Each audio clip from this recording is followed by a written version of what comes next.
اس حکیمانہ انداز کو بھی بیان فرمایا۔ سورہ انعام کے اندر اللہ تعالیٰ نے فرمایا کہ وَإِذْ قَالَ إِبْرَاهِيمُ لِأَبِيهِ آزَرَ أَتَتَّخِذُ أَصْنَامًا آلِهَةً إِنِّي أَرَاكَ وَقَوْمَكَ فِي ضَلَالٍ مُّبِينٍ وَكَذَلِكَ نُرِي إِبْرَاهِيمَ مَلَكُوتَ السَّمَاوَاتِ وَالْأَرْضِ، کہ اسی طرح ہم نے ابراہیم علیہ السلام کو آسمان اور زمین کی نشانیاں دکھلائی، عجائبات قدرت دکھلائے، لِيَكُونَ مِنَ الْمُوقِنِينَ، تاکہ وہ یقین کرنے والوں میں سے ہو جائیں۔ چنانچہ ابراہیم علیہ السلام لوگوں کے پاس آتے ہیں، ایک حکمت بھرے انداز سے ان کو سمجھاتے ہیں۔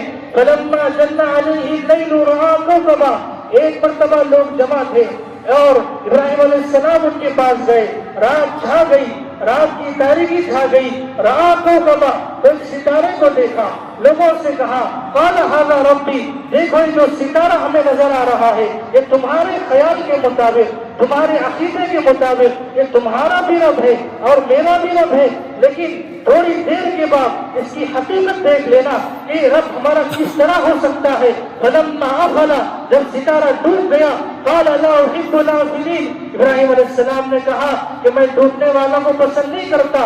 ان کو حقیقت بھرے انداز میں، حکمت بھرے انداز میں لوگوں کو سامنے دکھایا کہ ستارہ جس کو تم معبود مانتے ہو، جس کی عبادت کرتے ہو، یہ تو ڈوب گیا ہے، اس کے اندر تغیر ہے، جو چیز ڈوب جانے والی ہے وہ خدا کیسے ہو سکتی ہے۔ پھر جب دوسرا دن آیا، ابراہیم علیہ السلام پھر قوم کے پاس گئے اور جب فلما رأى القمر بازغا، جب چاند کو چمکتا ہوا دیکھا تو لوگوں سے کہا ھذا ربی، کہ دیکھو یہ تمہارے خیال اور عقیدے کے مطابق تمہارا بھی رب ہے اور میرا بھی رب ہے۔ فلما افلا، پھر جب چاند غروب ہو گیا کہنے لگے قال لئن لم يهدني ربي لأكونن من القوم الضالين، کہ اگر میرا رب مجھے ہدایت نہ دیتا تو میں بھی گمراہوں میں سے ہو جاتا۔ پھر جب تیسرا دن آیا تو ابراہیم علیہ السلام لوگوں کے پاس گئے، سورج سر پر چڑھا ہوا تھا۔ ابراہیم علیہ السلام نے لوگوں سے مخاطب ہو کے کہا اے لوگوں دیکھو یہ سورج ہے۔ فلما رأى القمر بازغا قال ھذا ربی ھذا اکبر، یہ سورج جو تمہارے عقیدے اور خیال کے مطابق تمہارا پروردگار ہے اور میرا بھی پروردگار ہے۔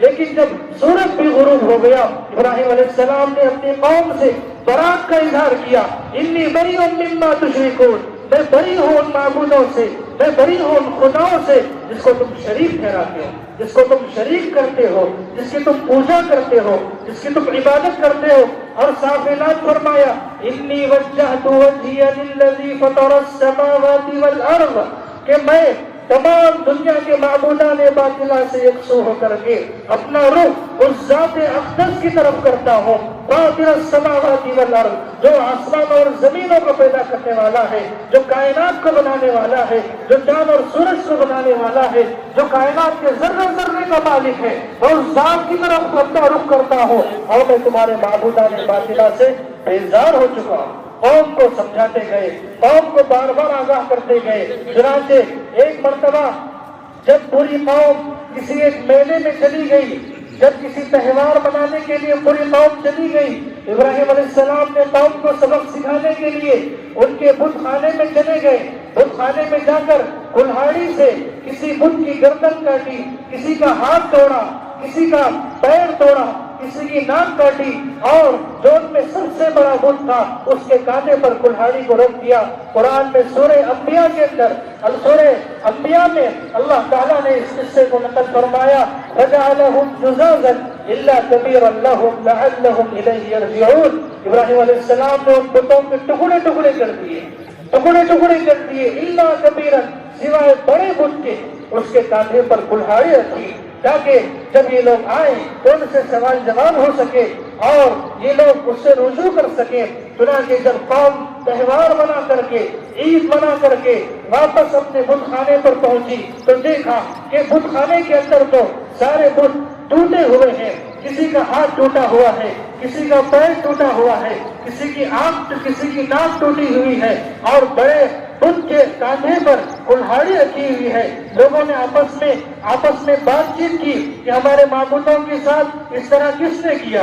قالوا من فعل هذا بآلهتنا، کہ ہمارے معبودوں کے ساتھ یہ حرکت کون کر سکتا ہے؟ لوگوں نے کہا قالوا سمعنا فتى يذكرهم یقال لہ ابراہیم، کہ ہم نے ایک نوجوان کو ان بتوں کے بارے میں، ان مورتیوں کے بارے میں برا بھلا کہتے ہوئے سنا، شاید ہو سکتا ہے اس نوجوان نے یہ حرکت کی ہو۔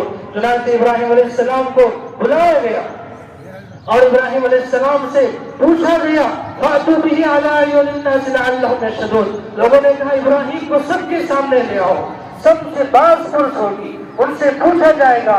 ابراہیم علیہ السلام سے کہا مَنْ فَعَلَ هَذَا بِآلِهَتِنَا يَا إِبْرَاهِيمُ، اے ابراہیم ہمارے ان معبودوں کے ساتھ کس نے حرکت کی، ہمارے ان معبودوں کے ساتھ یہ حرکت کس نے کی؟ ابراہیم علیہ السلام نے کہا کہ قَالَ بَلْ فَعَلَهُ كَبِيرُهُمْ، ان کے اندر ایک بڑا بت موجود ہے، اس کے کانے پر کلہاڑی رکھی ہوئی ہے، فَاسْأَلُوهُمْ، تم ان سے پوچھ لو، إِن كَانُوا يَنطِقُونَ، اگر وہ بول سکتے ہو، اگر وہ بات کر سکتے ہو تو ان سے پوچھ لو۔ ابراہیم علیہ السلام نے کہا یہ تمہارے معبود ہیں، یہ تمہارے پروردگار ہیں، یہ تمہارے مشکل کشا ہیں، یہ تمہارے حاجت روا ہیں، یہ تمہاری بگڑی بنانے والے ہیں، یہ تمہیں اولاد دینے والے ہیں، کیا تمہیں یہ نہیں بتا سکتے کہ ان کو کس نے توڑا؟ کیا وہ تمہیں نہیں بتا سکتے کہ ان کا ہاتھ کس نے کاٹا؟ کیا وہ تمہیں نہیں بتا سکتے ان کی گردن کس نے توڑی؟ ابراہیم علیہ السلام نے ان کے عقیدے پر طنز کیا، ان کے نظریے پر طنز کیا، اور ان سے خود ان معبودان باطلہ کی بے بسی اور ان کی بے حسی کا ان کے اندر خود اظہار پیدا کرنے کی کوشش کی۔ ابراہیم علیہ السلام نے کہا کہ تم انہی سے پوچھ لو، ان بتوں سے پوچھ لو، ان بتوں کا سردار تمہارے پاس موجود ہے، کیا وہ تمہیں اس بارے میں نہیں بتا سکتا؟ چنانچہ ابراہیم علیہ السلام کی یہ بات سن کر وہ لوگ تعجب میں پڑ گئے، حیرت میں پڑ گئے، ثم نكسوا على رؤوسهم، اور اپنے فرجعوا الى انفسهم، اپنے آپ میں کہنے لگے کہ ہمارا یہ رویہ بالکل غلط ہے، ہم ابراہیم علیہ السلام کی اس بات کا جواب نہیں دے سکتے، ابراہیم علیہ السلام نے جو کچھ کہا وہ صحیح ہے، اپنے دل کے اندر سوچنے لگے اور اپنے سر جھکا لیے، کہنے لگے لقد علمت ما هؤلاء ينطقون، اے ابراہیم آپ تو جانتے ہیں کہ یہ بات نہیں کر سکتے، یہ بول نہیں سکتے، اب ہم ان سے کیسے پوچھیں؟ ابراہیم علیہ السلام کو ایک بہترین موقع مل گیا اور کہنے لگے کہ اُفٍّ لَكُمْ وَلِمَا تَعْبُدُونَ مِن دُونِ اللَّهِ أَفَلَا تَعْقِلُونَ۔ ابراہیم علیہ السلام نے قوم کو مخاطب کرتے ہوئے کہا کہ اے میری قوم، تم ان بتوں کی آخر کیوں عبادت کرتے ہو؟ ان بتوں کو آخر کیوں پوچھتے ہو جو تمہارے کسی نفع نقصان کے مالک نہیں ہے، جو تمہارے ذرہ برابر نفع نقصان کے مالک نہیں ہے، جو تمہیں یہ نہیں بتا سکتے کہ ان کا یہ حال کس نے کیا، تو پھر یہ تمہاری بگڑی کیسے بنا سکتے ہیں، یہ تمہارے خدا کیسے ہو سکتے ہیں؟ ابراہیم علیہ السلام نے کہا اُفٍّ لَكُمْ وَلِمَا تَعْبُدُونَ مِن دُونِ اللَّهِ أَفَلَا تَعْقِلُونَ، کہ اف ہے تم پر بھی اور تمہارے ان معبودوں پر بھی جن کو تم ایک خدا کو چھوڑ کر پوچھتے ہو۔ ابراہیم علیہ السلام کے یہ گفتگو، ابراہیم علیہ السلام کا یہ عمل تو نمرود کے دربار کے اندر پہنچ گیا، جس کو اللہ تبارک و تعالیٰ نے قرآن مجید کے اندر ذکر فرمایا أَلَمْ تَرَ إِلَى الَّذِي حَاجَّ إِبْرَاهِيمَ فِي رَبِّهِ أَنْ آتَاهُ اللَّهُ الْمُلْكَ إِذْ قَالَ إِبْرَاهِيمُ رَبِّيَ الَّذِي يُحْيِي وَيُمِيتُ۔ نمرود تک بات پہنچ گئی کہ ابراہیم بتوں کو برا بنا کہتے ہیں اور کھلا ان کی مخالفت کرتے ہیں، یہ ہمارے معبود ہیں۔ نمرود نے ابراہیم علیہ السلام کو بلایا، حاضر کرنے کا حکم دیا، ابراہیم علیہ السلام کو وقت کے بادشاہ نمرود کے سامنے حاضر کیا گیا۔ روایت کے اندر آتا ہے کہ نمرود اس وقت کا سب سے بڑا بادشاہ تھا، دنیا کے اکثر حصے پر اس کی حکومت تھی اور ساری رعایا کو اپنے آگے سجدہ کرایا کرتا تھا، سارے ملک کا غلہ اناج جمع کر کے اپنے پاس جمع کرتا اور رعایا کو حکم دیتا کہ وہ اس کے آگے سجدہ کرے، جو سجدہ کرتے ان کو غلہ اناج دیتا، اور اس طریقے سے وہ اپنی خدائی اور برتری کو جتلایا کرتا تھا۔ اللہ تبارک و تعالیٰ نے قرآن مجید کے اندر حضرت ابراہیم علیہ السلام کے نمرود کے اس مناظرے کو ذکر فرمایا۔ اللہ تعالیٰ نے فرمایا أَلَمْ تَرَ إِلَى الَّذِي حَاجَّ إِبْرَاهِيمَ فِي رَبِّهِ أَنْ آتَاهُ اللَّهُ الْمُلْكَ، کہ آپ کو معلوم ہے وہ قصہ، اس بادشاہ کا قصہ جس کو اللہ نے سلطنت عطا فرمائی تھی، جس کو اللہ نے حکومت عطا فرمائی تھی. اذ قال ابراہیم ربی الذی یحیی و یمیت. ابراہیم علیہ السلام نے اس نمرود سے کہا کہ میرا رب تو وہ ہے جو ساری کائنات کا خالق و مالک ہے، اور میرا رب تو وہ ہے جو زندگی دیتا ہے، موت دیتا ہے، جلاتا ہے اور موت دیتا ہے، موت و حیات کا مالک ہے. نمرود نے یہ سمجھا کہ موت دینے کا مطلب، حیات دینے کا مطلب یہ ہوتا ہے کسی قیدی کو جس کے تعلق سے فیصلہ ہوا کہ اس کو پھانسی ہونے والی ہے اس کو رہا کر دینا، اور جس کے تعلق سے یہ فیصلہ ہوا کہ اس کو آزاد کرنا ہے اس کو موت دے دینا. چنانچہ نمرود نے ایسے ہی کیا، 2 قیدیوں کو بنایا جس کے تعلق سے فیصلہ ہو چکا تھا کہ ایک کو سزائے موت ہونے والی ہے. نمرود نے اس کو آزاد چھوڑ دیا جس کے تعلق سے فیصلہ ہونے والا تھا کہ اس کو رہا ہونا ہے، اس کو پھانسی کی سزا دے دی، اور یہ اعلان کرنے لگا دیکھو ابراہیم میں بھی موت دیتا ہوں، میں بھی حیات دیتا ہوں، موت و حیات کا مالک تو میں ہی ہوں. ابراہیم علیہ السلام نے سمجھا کہ یہ تو بے وقوف بادشاہ ہے. موت و حیات کا مطلب کیا ہوتا ہے، زندگی دینے کا مطلب کیا ہوتا ہے، عدم سے وجود میں لانا. جب کوئی چیز نہیں ہے اس سے کوئی چیز بنانا، یہ حیات دینے کا مطلب ہوتا ہے. چنانچہ ابراہیم علیہ السلام نے ایک ایسی دلیل اس کے سامنے پیش کی کہ وہ مرعوب ہو گیا، وہ بے دلیل ہو گیا، وہ لاجواب ہو گیا. ابراہیم علیہ السلام نے کہا وَإِنَّ اللَّهَ يَأْتِي بِالشَّمْسِ مِنَ الْمَشْرِقِ. میرا اللہ تو وہ ہے، میرا پروردگار تو وہ ہے جو سورج کو مشرق سے نکالتا ہے. وَإِنَّ اللَّهَ يَأْتِي بِالشَّمْسِ مِنَ الْمَشْرِقِ وَأْتِ بِهَا مِنَ الْمَغْرِبِ. اگر تیرے اندر ہمت ہے، اگر تو خدا ہے، اگر تیرے پاس طاقت ہے، اگر تو اپنی کبریائی کا اعلان کرتا ہے تو اسے مغرب سے نکال کر کے دکھا، سورج کو مغرب سے نکال کر کے دکھا. یہ ایسی دلیل تھی کہ نمرود وقت کا بادشاہ، سپر پاور بادشاہ لاجواب ہو گیا، بے دلیل ہو گیا، اور کوئی جواب اس سے نہیں بن سکا تو اس نے ابراہیم علیہ السلام کو سزا دینے کی ڈھالی. یہ ایسا امتحان تھا میرے دوستو، یہ کوئی معمولی بات نہیں ہے.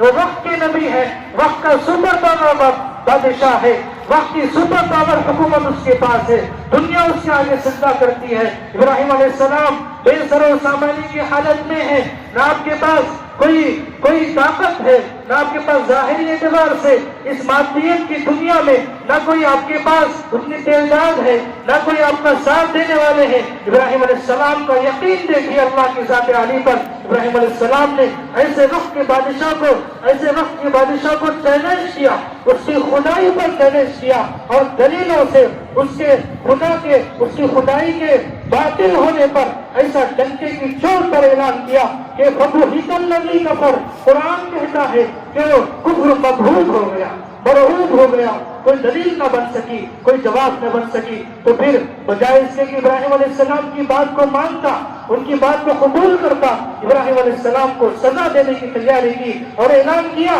کہ جاؤ ایسی آگ بھڑکاؤ کہ آج تک دنیا کے اندر نہ ایسی آگ کا نہ پہلے لگائی گئی، نہ ایسی سزا کسی کو دلائی گئی. فرمایا حرقوہ وانصروا آلہتکم، جاؤ تم سب آگ بھڑکاؤ، آگ لگاؤ، سمندر جیسی آگ. کئی دن تک لکڑیاں جمع کی گئی ابراہیم علیہ السلام کو سزا دینے کے لیے. ایسا کٹھن امتحان تھا کہ ایسا سخت امتحان تھا جو ابراہیم علیہ السلام سے لیا جا رہا ہے. لیکن ابراہیم علیہ السلام برابر اللہ کی دعوت، توحید کی دعوت دے رہے ہیں اور نمرود کے باطل ہونے کا اقرار کر رہے ہیں کہ تو ہرگز خدا نہیں ہو سکتا. میرا خدا تو پروردگار جو خالق کائنات ہے، دونوں جہاں کا پالنہار ہے، میں اسی کی عبادت کرتا ہوں. چنانچہ آگ جلائی گئی، کئی دنوں تک آگ بھڑکائی گئی. آگ ایسی کہ کئی اوپر سے بھی کوئی پرندہ جاتا تو جل کر راکھ ہو جاتا، جھلس جاتا. ایسی خطرناک آگ، سامنے آگ ہے، پورا لشکر جو نمرود کی طرف ہے، پوری رعایا نمرود کی طرف ہے. ابراہیم علیہ السلام تنے تنہا. کیسی آزمائش تھی، کیسا کٹھن امتحان تھا ابراہیم علیہ السلام کے سامنے. ابراہیم علیہ السلام قربان جائے ابراہیم علیہ السلام کے ایمان پر، ان کے یقین پر، خدا کی ذات پر، ان کے توکل پر ذرہ برابر گھبرائے نہیں، ذرہ برابر ان کے دل میں آج نہیں آئی، ذرہ برابر پیچھے نہیں ہٹے.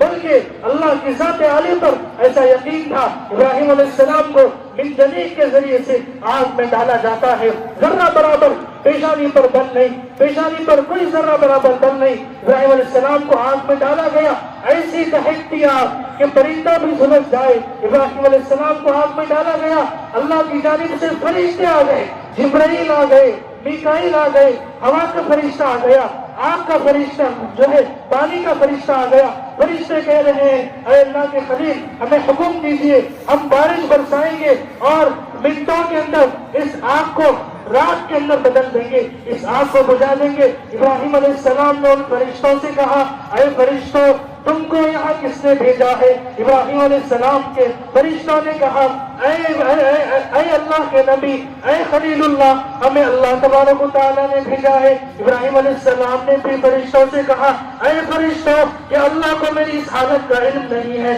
فرشتوں نے کہا اے اللہ کے نبی کیوں نہیں؟ ضرور اللہ کو آپ کی اس حالت کا علم ہے۔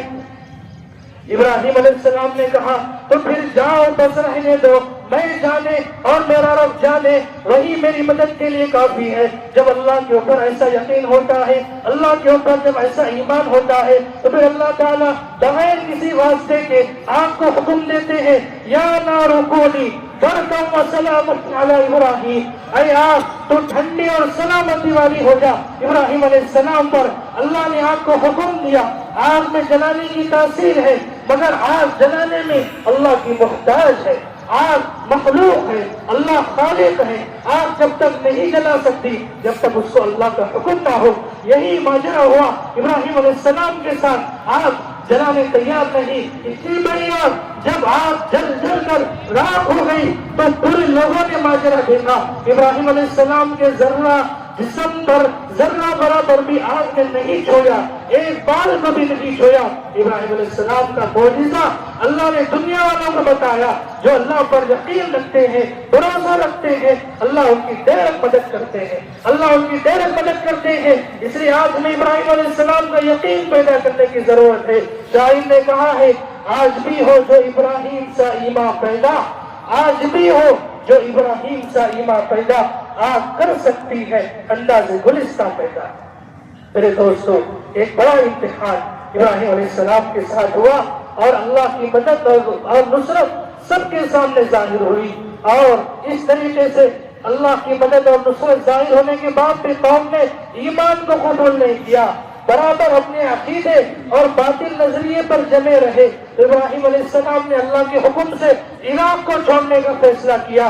اللہ نے فرمایا وَقَالَ إِنِّي ذَاهِبٌ إِلَىٰ رَبِّي سَيَهْدِينِ، آپ نے اپنی قوم سے کہا اب میں تمہارا یہ علاقہ چھوڑ کر جا رہا ہوں اللہ کے اس دین کی خاطر، توحید کی خاطر۔ ابراہیم علیہ السلام کا پہلا امتحان ہوا، اپنے گھر سے نکالے گئے، دوسرا امتحان ہوا آگ میں ڈالے گئے، تیسرا امتحان ہو رہا ہے قوم کو اور اپنے وطن کو چھوڑ کر کے دوسرے ملک کو جانا پڑ رہا ہے۔ چنانچہ ابراہیم علیہ السلام اپنی بیوی حضرت سارہ رضی اللہ عنہا کو لے کر کے اور فلسطین کی طرف نکل پڑے۔ اللہ کے حکم سے ہزاروں کلومیٹر کا سفر طے کر کے فلسطین کی سرزمین پر آ گئے۔ وہاں راستے میں ایک بادشاہ سے ملاقات ہوئی۔ بادشاہ نے اپنی بیٹی ہاجرہ کو حضرت ابراہیم علیہ السلام کے نکاح میں دے دیا۔ حضرت ہاجرہ رضی اللہ عنہا حضرت ابراہیم علیہ السلام کے نکاح میں آنے کے بعد پیغمبر کے گھرانے میں انہوں نے وہ تربیت پائی، وہ پرورش پائی کہ ابراہیم علیہ السلام کی عمر 83 برس کی ہو گئی، 83 برس کی عمر ہو گئی۔ ایسی عمر میں آپ نے اللہ کے سامنے ہاتھ پھیلایا، اولاد کی تمنا دل میں پیدا ہوئی۔ 83 برس کی عمر ہے، ابراہیم علیہ السلام ہاتھ اٹھاتے ہیں، اللہ کی بارگاہ میں عرض کرتے ہیں رب ہب لی من الصالحین، اے اللہ مجھے نیک اولاد عطا فرمائیے، مجھے نیک بیٹا عطا فرمائیے۔ اس واقعے سے ہمیں سبق ملتا ہے۔ حضرت ابراہیم علیہ السلام نے رہتی دنیا تک کے مسلمانوں کو بتایا اے مسلمانوں اللہ کی ذات سے نا امید مت ہونا، اللہ کی ذات سے مایوس مت ہونا۔ اللہ دینے پر آئے 86 برس کی عمر میں اولاد دے سکتا ہے، اللہ دینے پر آئے کئی 90 برس کی عمر میں اولاد دے سکتا ہے۔ دوسرا سبق ہمیں ملتا ہے کہ جب بھی اولاد مانگو نیک اولاد مانگو۔ ابراہیم علیہ السلام نے نیک اولاد کی تمنا کی، اس لیے ہمیں نیک اولاد کی دعا مانگنی چاہیے۔ چنانچہ حضرت ابراہیم علیہ السلام نے دعا مانگی، اللہ رب العزت کی جانب سے فوراً وہ دعا قبول ہو گئی۔ اللہ نے اعلان فرمایا وَبَشَّرْنَاهُ بِغُلَامٍ حَلِيمٍ کہ ہم نے ابراہیم علیہ السلام کو بشارت دی ایک ایسے لڑکے کی جو بردبار ہو، جو حلیم ہو، جو سلیم الطبع ہو، فرما بردار ہو۔ چنانچہ ابراہیم علیہ السلام کے گھر میں حضرت اسماعیل علیہ السلام کی ولادت ہوتی ہے۔ حضرت اسماعیل علیہ السلام پیدا ہوتے ہیں، لیکن اب اولاد بڑھاپے میں اولاد پیدا ہوئی، اولاد سے اس عمر میں کچھ جو ہے دل بہلائی ہو۔ ابراہیم علیہ السلام ایک مرتبہ حضرت اسماعیل علیہ السلام کو اپنی گود میں لے کر کے اولاد کی نعمت پر خوش ہوتے ہیں اور ان سے کھیلنے لگتے ہیں۔ رب کریم کو جوش میں جوش آتا ہے۔ اللہ تعالیٰ فرماتے ہیں کہ ابراہیم کیا تمہارے دل کے اندر مجھ سے زیادہ اولاد کی محبت آ گئی؟ کیا کہیں تمہارے اندر اولاد کی محبت تو غالب آ گئی؟ چنانچہ حضرت ابراہیم علیہ السلام نے کہا اے اللہ ہرگز ایسا نہیں ہو سکتا۔ چنانچہ اللہ نے فوراً امتحان لیا، اب یہ اولاد ہوئی، اولاد کو دیکھ کر تسلی نہیں ہوئی، آگ نہیں بھری، جی نہیں بھرا۔ اللہ نے فوراً ایک بڑے امتحان کے لیے آپ کو تیار کیا اور حکم دیا اے ابراہیم جاؤ ہاجرہ اور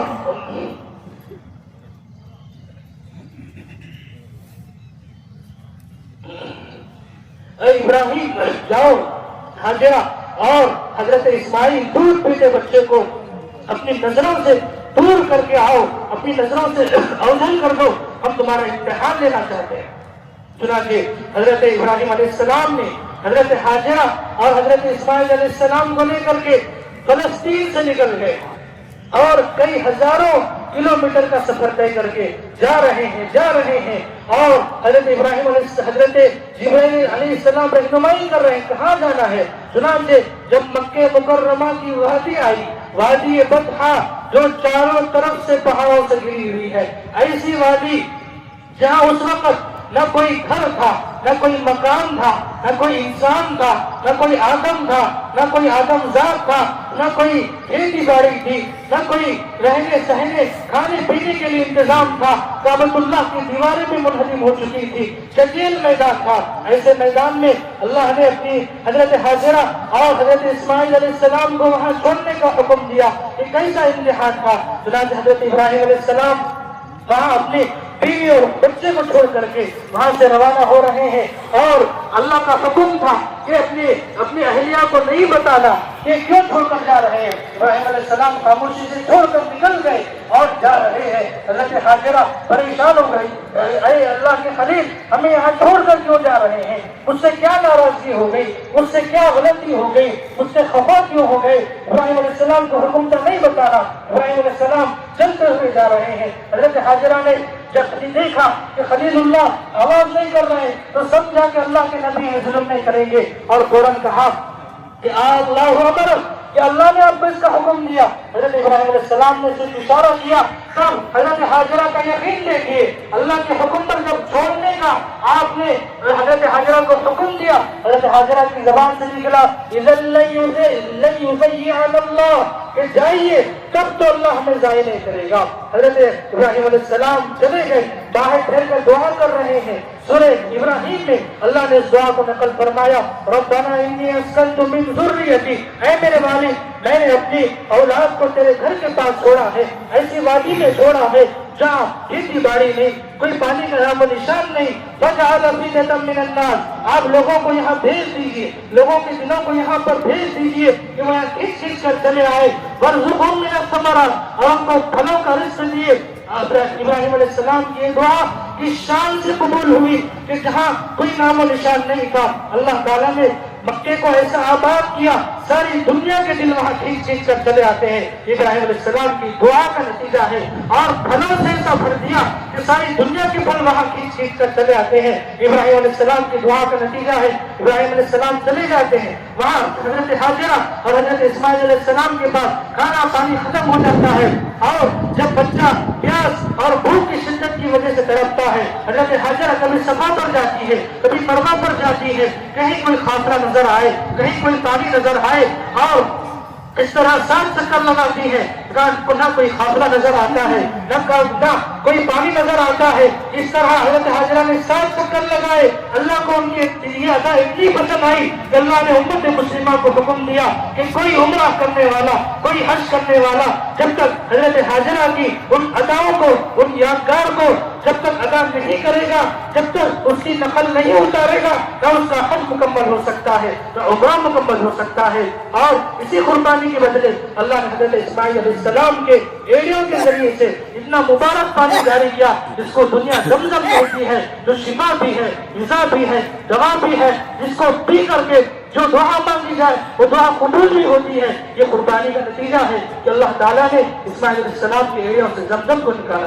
پھر چند دنوں کے بعد اللہ نے ایک بڑے امتحان کی تیاری کی، اللہ نے ایک بڑا امتحان لینا چاہا۔ حضرت ابراہیم علیہ السلام کو خواب دکھایا گیا، قرآن مجید کے اندر آتا ہے فَلَمَّا بَلَغَ مَعَهُ السَّعْيَ، جب حضرت اسماعیل علیہ السلام جب کچھ چلنے پھرنے کے قابل ہو گئے، جب ہوش سنبھالنے کے قابل ہو گئے، تو اللہ نے فرمایا، خواب دکھایا، اے ابراہیم میں آج تم سے بڑا امتحان لینے والا ہوں، میں دیکھنا چاہتا ہوں تمہارے دل میں اللہ کی محبت ہے یا اپنی اولاد کی محبت ہے۔ اللہ تعالیٰ نے حضرت ابراہیم علیہ السلام کو حکم دیا کہ تم جاؤ، 8ویں ذی الحجہ کا دن تھا، اللہ نے خواب کے ذریعے بتایا جس کو یوم الترویہ کہا جاتا ہے۔ ابراہیم علیہ السلام اپنی محبوب چیز کو قربان کر رہے ہیں۔ ابراہیم علیہ السلام نے 8ویں ذی الحجہ کو 100 اونٹوں کی قربانی دی۔ پھر 9 ذی الحجہ کو خواب آیا کہ تم اپنی محبوب چیز کی قربانی دو، پھر آپ نے 100 اونٹوں کی قربانی دی۔ پھر یوم النحر کے دن خواب آیا کہ تم اپنی سب سے محبوب چیز،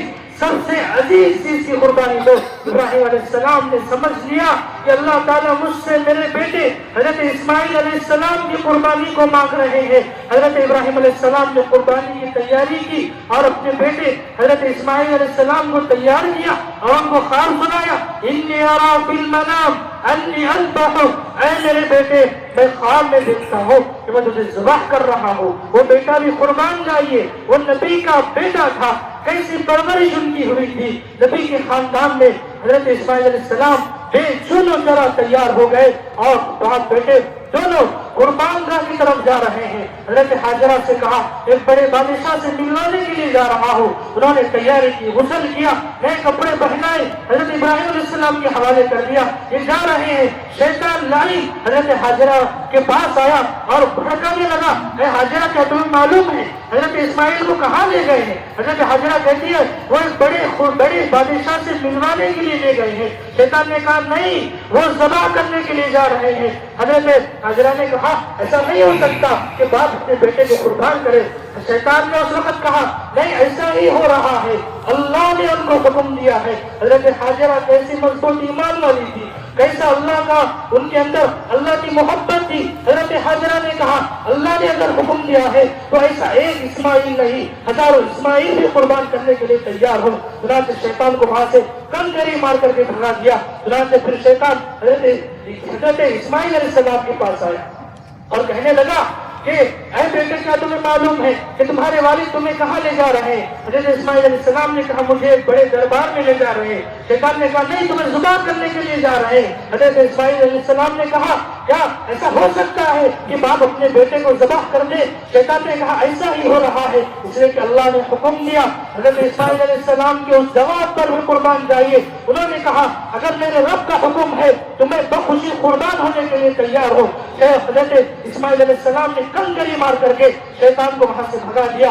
پھر تیسری مرتبہ حضرت ابراہیم علیہ السلام کے پاس آیا اور کہنے لگا رحم کرو، اپنے بیٹے کو کوئی قربان کر سکتا ہے؟ حضرت ابراہیم علیہ السلام نے کہا اے شیطان لعین دور ہو جا، یہ میرے رب کا حکم ہے، میں اپنے رب کے آگے ایسے ایک اسماعیل کیا ہزاروں اسماعیل بھی قربان کرنے کے لیے تیار ہو۔ ابراہیم علیہ السلام نے اس کو کنکریاں مار کر کے بھگایا۔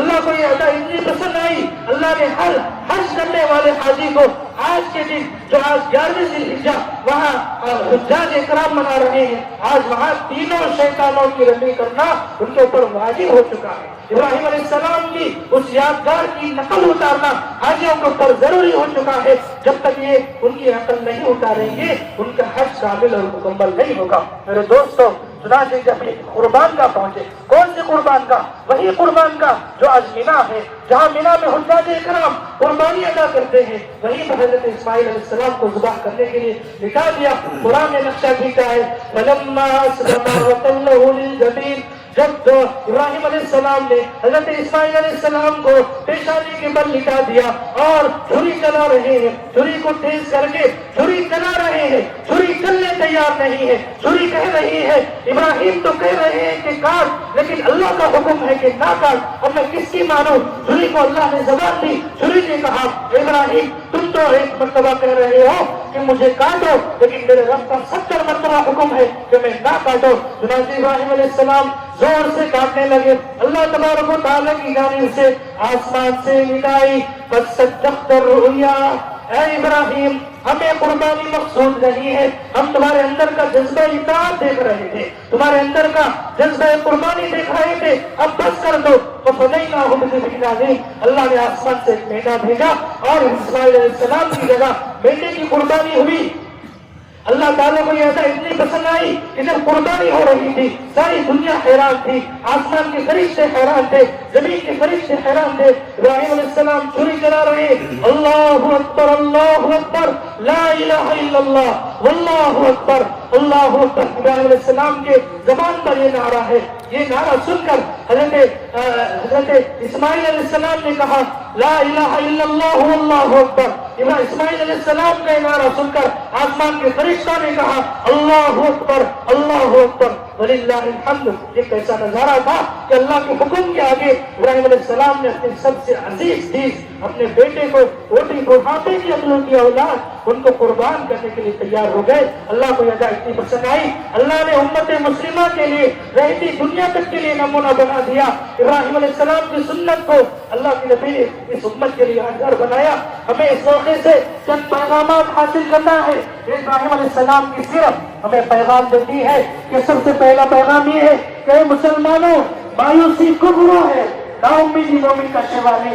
حالات کتنے ہی ناسازگار ہو جائے، حالات کتنے ہی بھیانک ہو جائے، ظلم کا اندھیرا کتنا ہی خطرناک کیوں نہ ہو جائے، ظالم کتنا ہی طاقتور کیوں نہ ہو جائے، لیکن ایک سچا مسلمان صاحب ایمان کبھی مایوس نہیں ہوتا، کبھی حالات سے نہیں گھبراتا، کیونکہ وہ جانتا ہے حالات کی باغ ڈور اللہ کے ہاتھ میں ہے، جو پوری کائنات کا رب ہے۔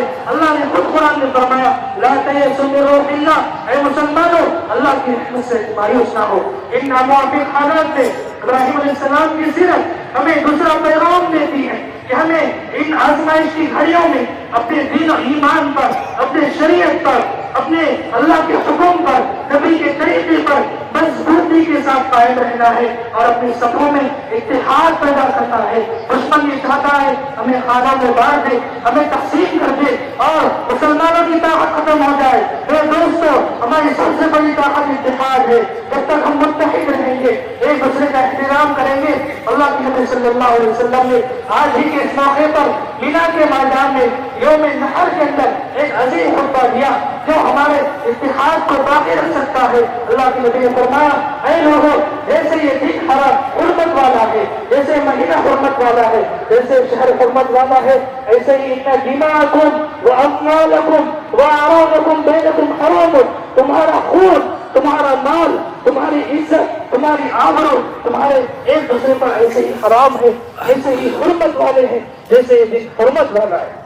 ہر مسلمان پر فرض ہے، ہر مسلمان پر ضروری ہے کہ ایک دوسرے مسلمان کی عزت کا خیال رکھے، دوسرے مسلمان کی جان کو اپنی جان کی طرح سمجھے، دوسرے مسلمان کے مال کو اپنی مال سے زیادہ عزیز سمجھے، دوسرے مسلمان کی عزت کا، آبرو کا خیال رکھے، دوسرے مسلمان کی عزت نفس کا خیال رکھے۔ کسی مسلمان کے لیے جائز نہیں ہے، کسی مسلمان کے لیے حلال نہیں ہے، کسی مسلمان کے لیے گنجائش نہیں ہے کہ دوسرے مسلمان کے جان پر حملہ آور ہو، مال پر حملہ آور ہو، عزت نفس پر حملہ آور ہو، اس کی وقار پر حملہ آور ہو، اس کے آبرو پر حملہ آور ہو۔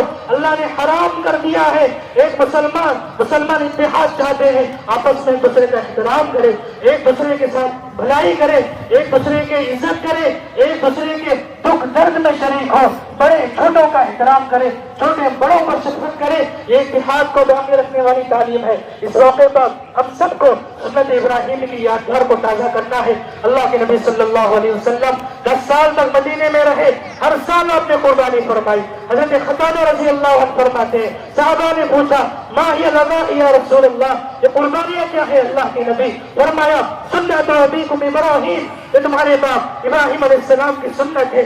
پوچھا گیا فما لنا فیہا یا رسول اللہ، ہمارے لیے اس میں کیا ہے یا رسول اللہ؟ فرمایا بکل شعرۃ حسنہ، ہر بال کے بدلے میں ایک نیکی ہے۔ صحابہ نے پوچھا اون کا کیا حکم ہے؟ اللہ کے نبی نے فرمایا بکل شعرۃ من الصفوف حسنہ، اون کے ہر بال کے بدلے میں ایک نیکی ہے۔ اس موقع پر خوشی خوشی قربانی کرنا چاہیے۔ جانور کا خون زمین پر گرنے سے پہلے اللہ تعالیٰ تمام گناہوں کو معاف کر دیتے ہیں۔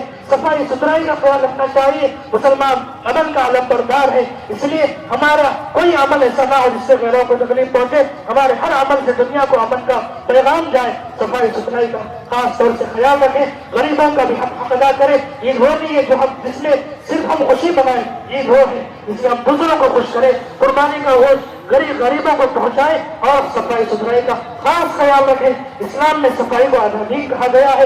اللہ تعالیٰ سے دعا ہے اللہ تعالیٰ ہم سب کو سنت ابراہیم کو صحیح طور سے ادا کرنے اور ابراہیم علیہ السلام کے سیرت سے حاصل ہونے والے پیغامات کو اپنی زندگی میں لانے اور اس پر عمل کرنے کی توفیق نصیب فرمائے۔ نماز کا وقت ہو رہا ہے، وقت قریب آ چکا ہے۔ جب تمام حضرات جو آ رہے ہیں وہ آنے میں تیزی کریں، نماز کا وقت بالکل قریب ہو چکا ہے۔ تمام حضرات سے گزارش ہے کہ وہ جلد سے عیدگاہ پہنچے۔ جو حضرات آ رہے ہیں وہ آنے میں تیزی کریں اور اگلے صفحہ کو مکمل کریں۔ انشاءاللہ عیدگاہ کے دائیں جانب بھی جگہ خالی ہے، حیا علی الفلاح کی جانب بھی جگہ خالی ہے، ان جگہوں کو بھی پورا کریں اور آگے آئیں، تیزی سے آگے آئیں۔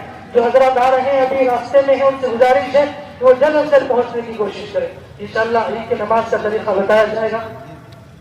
عید کی نماز کا طریقہ یہ ہے کہ سب سے پہلے ہمیں نیت کریں کہ 2 رکعت عید کی واجب نماز ادا کرتا ہوں 6 زائد تکبیروں کے ساتھ، پیچھے اس امام کے خاص اللہ کے واسطے وہ میرا کعبہ شریف کی طرف۔ اس کے بعد امام صاحب نیت والی تکبیر تحریمہ ہوگی اللہ اکبر، تو اس موقع پر امام صاحب اور مقتدی دونوں اللہ اکبر کہیں گے، کانوں تک ہاتھ اٹھائیں گے اور باندھیں گے۔ اس کے بعد ثنا پڑھیں گے۔ دوسری تکبیر ہوگی اللہ اکبر، کانوں تک ہاتھ اٹھائیں گے اور ہاتھ چھوڑ دیں گے۔ تیسری تکبیر ہوگی اللہ اکبر، کانوں تک ہاتھ اٹھائیں گے اور چھوڑ دیں گے۔ چوتھی تکبیر ہوگی اللہ اکبر، کانوں تک ہاتھ اٹھائیں گے اور ہاتھ باندھ لیں گے۔ اس کے بعد امام صاحب سورہ فاتحہ پڑھیں گے، ضم سورت پڑھیں گے، رکوع کریں گے، سجدہ ہوگا، 2 سجدے ہوں گے، پھر دوسری رکعت کے لیے کھڑے ہوں گے اور دوسری رکعت میں سورہ فاتحہ ضم سورت کے بعد 3 زائد تکبیریں ہوں گی۔ اللہ اکبر، کانوں تک ہاتھ اٹھانا ہے اور چھوڑ دینا ہے۔ دوسری تکبیر ہوگی اللہ اکبر، کانوں تک ہاتھ اٹھانا ہے اور چھوڑ دینا ہے۔ تیسری تکبیر ہوگی اللہ اکبر، کانوں تک ہاتھ اٹھانا ہے اور چھوڑ دینا ہے۔ چوتھی تکبیر ہوگی اللہ اکبر، کانوں تک ہاتھ اٹھائے بغیر سیدھا رکوع میں چلے جانا ہے۔ اس طریقے سے نماز ادا ہوگی۔ اپنی اپنی صفوں کو درست کر لیں اور تیزی کے ساتھ آگے آئیں۔ جو حضرات آ رہے ہیں انشاءاللہ عید نماز عید الاضحیٰ کے بعد نماز جنازہ بھی ادا کی جائے گی، اس کی بھی فکر کریں۔ جو حضرات آ رہے ہیں وہ آنے میں تیزی کریں۔ اللہ اکبر، اللہ اکبر وللہ الحمد، اللہ اکبر، اللہ اکبر، لا الہ الا اللہ واللہ اکبر، اللہ اکبر وللہ الحمد۔ اللہ اکبر، لا الہ الا اللہ واللہ اکبر، اللہ اکبر وللہ الحمد۔ افضل الکلام اربع، سبحان اللہ والحمد للہ ولا الہ الا اللہ واللہ اکبر وللہ الحمد۔ لقد جاءکم رسول من انفسکم عزیز علیہ ما عنتم حریص علیکم بالمؤمنین رؤوف رحیم۔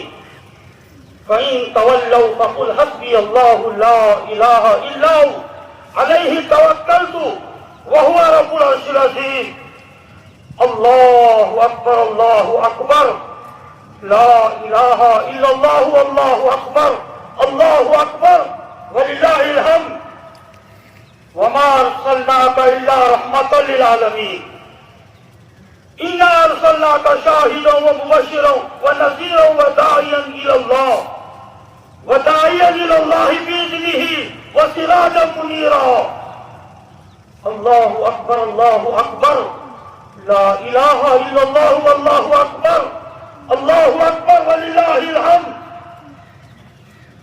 الحج اشہر معلومات فمن فرض فيهن الحج فلا رفث ولا فسوق ولا جدال في الحج وما تفعلوا من خير يعلمه الله وتزودوا فإن خير الزاد التقوى واتقون يا أولي الألباب. ليس عليكم جناح أن تبتغوا فضلا من ربكم فإذا أفضتم من عرفات فاذكروا الله عند المشعر الحرام واذكروه كما هداكم وإن كنتم من قبله لمن الضالين. ثم أفيضوا من حيث أفاض الناس واستغفروا الله إن الله غفور رحيم. الله أكبر الله أكبر لا إله إلا الله والله أكبر الله أكبر ولله الحمد. إن الصفا والمروة من شعائر الله فمن حج البيت أو اعتمر فلا جناح عليه أن يطوف فيها ومن تطوع خيرا فإن الله شاكر عليم. الله أكبر الله أكبر لا إله إلا الله والله أكبر الله أكبر ولله الحمد. قال رسول الله صلى الله عليه وسلم خيركم من تعلم القرآن وعلمه لي مع الله وقت ولا يسعني فيه ملك مقرب ولا نبي مرسل. الله أكبر الله أكبر لا إله إلا الله والله أكبر الله أكبر ولله الحمد. سبحان ذي الملك والملكوت سبحان ذي العزة والعظمة والهيبة والكبرياء ذي الجلال والجمال والكمال والجبروت. سبحان الملك المعبود سبحان الملك المقصود سبحان الملك الموجود سبحان الملك الحي الذي لا ينام ولا يموت ولا يتأبدا أبدا. سبوح قدوس ربنا ورب الملائكة والروح. قال الله تعالى في القرآن لي مع الله قال صلى الله عليه وسلم تركت فيكم أمرين لن تضلوا ما تمسكتم بهما كتاب الله وسنة رسوله. عن جابر قال سمعت الرسول صلى الله عليه وسلم ما أنا عليه وأصحابي عليكم بسنتي وسنة الخلفاء الراشدين المهديين. الله أكبر الله أكبر لا إله إلا الله والله أكبر الله أكبر ولله الحمد. أشهد أن لا إله إلا الله وحده لا شريك له أشهد أن محمدا رسول الله أشهد أن محمدا رسول الله. الله أكبر الله أكبر لا إله إلا الله والله أكبر الله أكبر ولله الحمد. قال الله تعالى في القرآن اليوم أكملت لكم دينكم وأتممت عليكم نعمتي ورضيت لكم الإسلام دينا. الدين يسر رضيت بالله ربا وبنبيه محمد صلى الله عليه وسلم. من أحب لله وأبغض لله وعاد لله ومنع لله فقد استكمل الإيمان.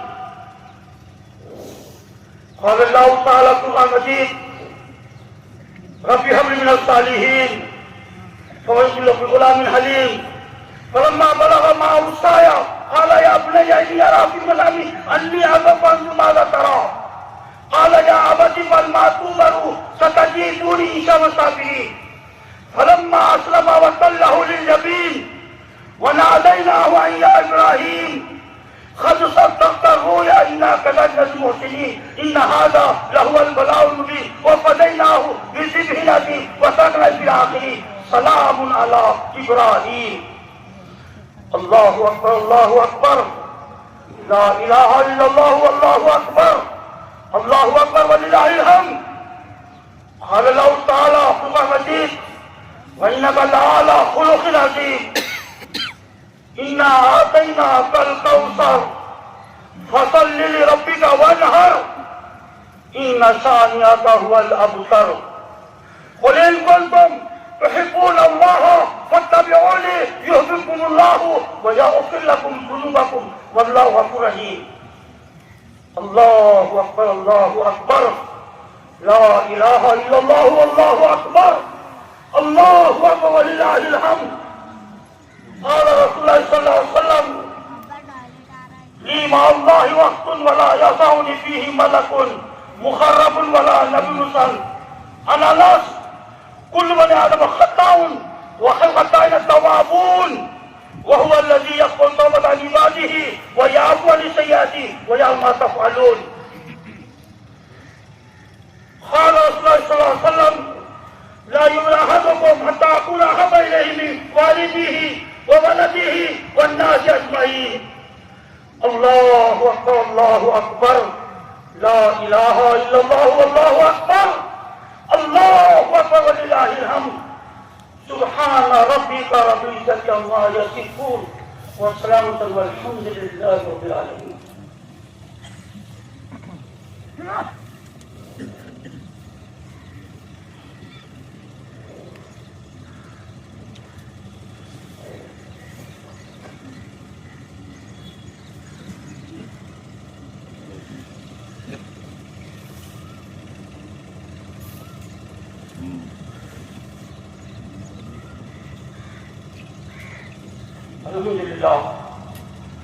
الحمد لله نحمده ونستعينه ونستغفره ونؤمن به ونتوكل عليه ونعوذ بالله من شرور انفسنا ومن سيئات اعمالنا من يهده الله فلا مضل له ومن يضلل فلا هادي له ونشهد ان لا اله الا الله وحده لا شريك له ونشهد ان آپ کا نعرہ کندھا بھول نہ کیجیے. آپ ہی کے کندھے سے کام ہوتے ہیں. یہ پوری طرح دل کھول کر دیجیے. یہ دندا آپ کے رب کے پاس بیٹھ کے جمع ہوگا. کوئی کھانے نہ کھانے کیا کرے اللہ بہتر جانتا ہے. اللہ سے ڈرو, تقوی اختیار کرو, پرہیزگاری اختیار کرو. اے لوگوں خوب چندہ دیجیے.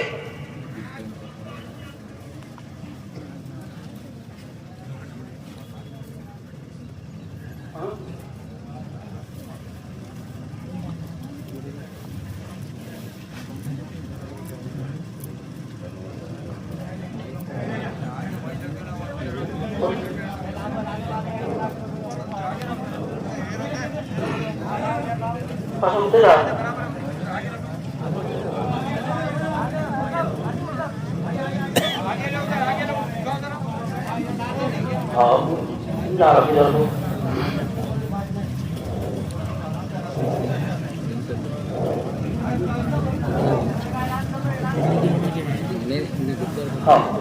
والدین حضرات سے گزارش کی جاتی ہے کہ وہ چندہ ضرور کریں.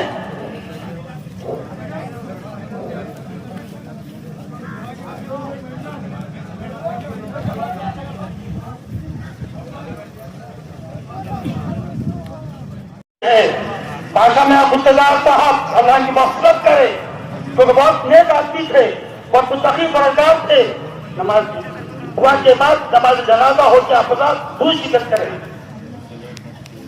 جو حضرات چندہ نہیں دے رہے ہیں دیجیے, چندہ دیجیے. یہ آپ حضرات کے کاموں سے ہی یہ کام انجام دیے جاتے ہیں.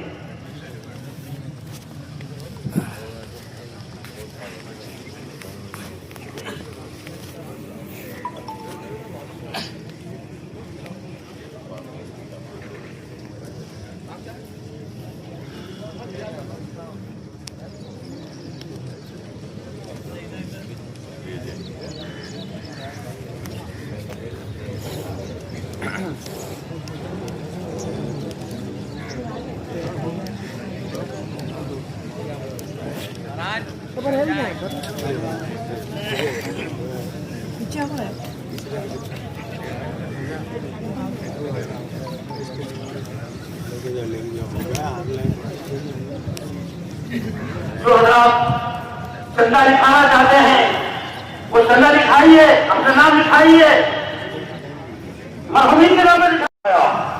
میں 40 سال سے حیدرآباد جاتا ہوں عید کی نماز پڑھنے، رمضان بقرعید.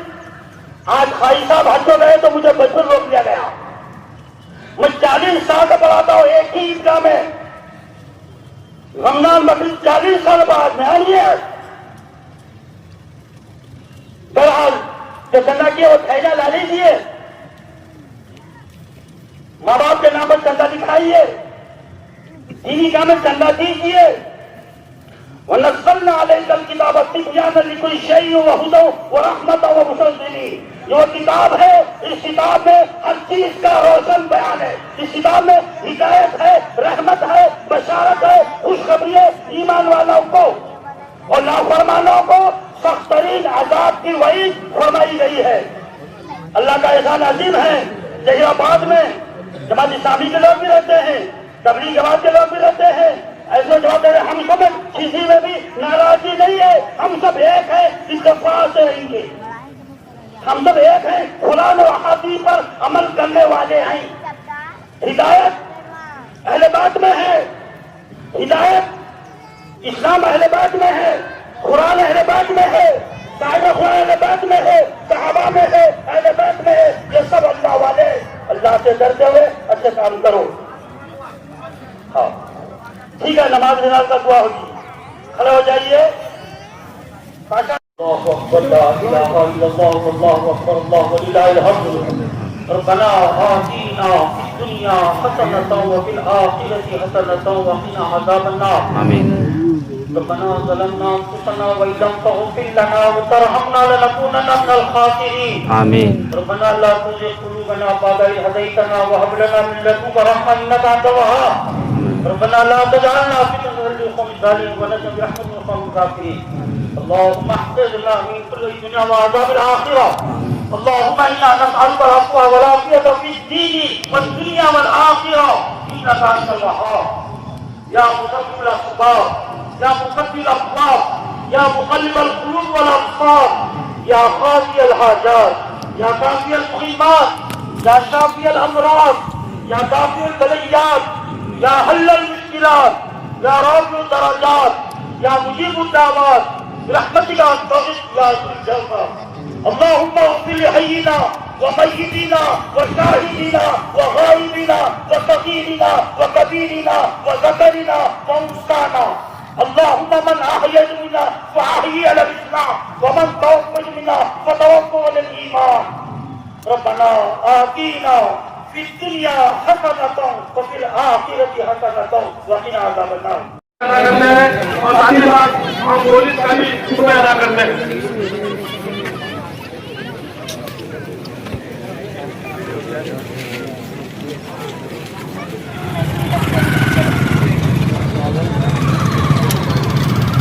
ظلم کے خلاف سچ کے ساتھ تو جڑے رہیے، خبردار رہیے صرف ZHBTS نیوز کے ساتھ.